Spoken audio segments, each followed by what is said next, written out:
first government job was across the river at the Pentagon. I was an intern, and I kind of fell into the federal government. I just got my 20-year pin this year, so I obviously enjoy working in the public sector. That job was sort of an indoctrination into the workforce. I was pretty much out of school, and I was working in an office at the Pentagon in a military organization, if you will, but as a civilian, and I was doing space and building management.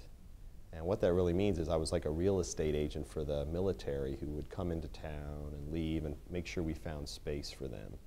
And what did I learn from that was really just, I was the youngest in the group.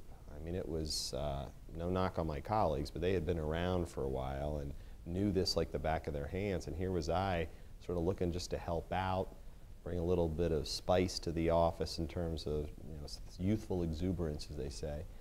And that went on for about a year, and I was starting to think, like, I don't know if I'm in the right spot. I'm not an engineer, I'm not an architect, and they're kind of doing a lot of this design and graphic stuff. I'm a people person, you know.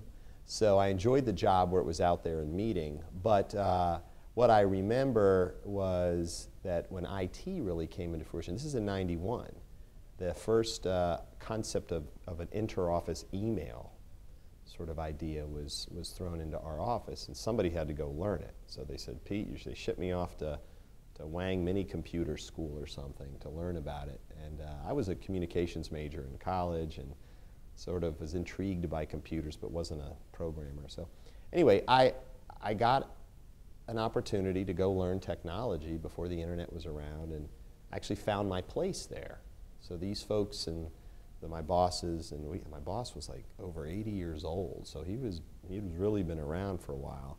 And so I was feeling like I was able to bring something to the table. But what I learned was that it didn't matter. I just kind of had to find my place. And in government, usually when you're just starting out, it's such a change. And I hear that from contractors who come in later in life, that it's how do I fit in? And they always hear about bureaucracy and red tape and taking forever. Well, I didn't feel any of that. I just was trying to figure out my path.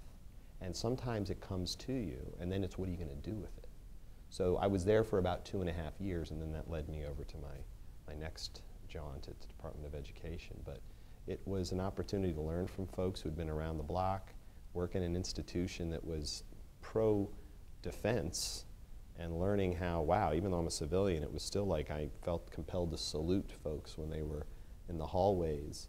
And then going to a civilian total organization was just like another world. And that's where my theme of change is ultimately good. So it was just time for me to move on.